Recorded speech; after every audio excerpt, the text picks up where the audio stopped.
qui ont certains contacts en Italie, et on pourrait faire... Je veux dire, ce n'est pas perdu, j'ai pas dit que c'est gagné, mais il faut le défendre. Moi, ce qui m'énerve, c'est que dès qu'on a une proposition en Europe, dans n'importe quel pays, on nous arrive, mais le Conseil.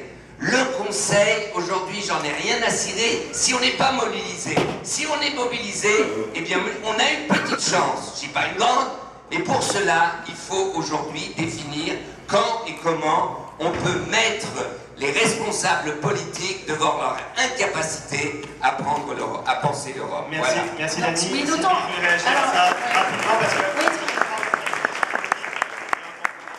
Non, très rapidement, mais pour expliquer quand même la genèse de tout ça. C'était un rapport de Yolainen, il se trouve que j'étais le shadow de ALDE. On a eu une discussion constructive où on vous a aussi un peu poussé, les grands partis, pour arriver à ça. Le vrai changement, ce que Dani a dit, c'est que des sièges vont être libérés. Parce que jusqu'à présent, vous vous rendez compte, il fallait demander au pays de sacrifier une partie du contingent national. Donc moi, je suis quelqu'un de pragmatique, il y a un élément factuel nouveau, qui est qu'on n'est pas obligé de répartir ces sièges, qui d'ailleurs donnerait lieu à un de ces innombrables pugilats que les États adorent pour calculer le poids d'un quart de Maltais par rapport à un 18e d'Allemand. Donc voilà, on peut essayer pour cette raison-là. Et c'est pour ça, Yo, que moi je compte sur les deux grands groupes. Nous avons fait le job avec Verhofstadt sur cette affaire. Et je crois qu'il faut vraiment qu'on arrête de dire qu'on ne peut rien faire. Si le Brexit ne change rien à la manière dont fonctionne la démocratie européenne, c'est que vraiment, on est des abrutis, ok? On a perdu un État membre parce qu'on n'a pas été capable de convaincre une population.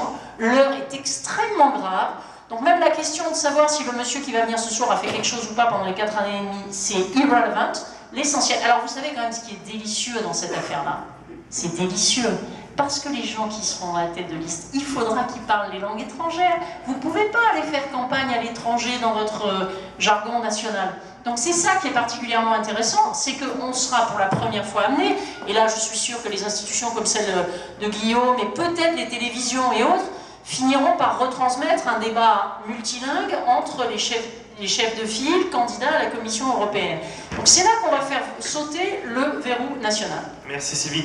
On est un tout petit peu pris par le temps, et j'ai oublié de rappeler que le hashtag, aujourd'hui c'est hashtag Europanova. Je suis un fan de Twitter, vous le savez, j'espère que vous tweetez aujourd'hui beaucoup. Il faut porter aussi le message européen par le biais de ce genre de plateforme. Une ou deux questions rapidement avant qu'on passe à la deuxième table ronde. Je vois une question ici. Plutôt trop vite.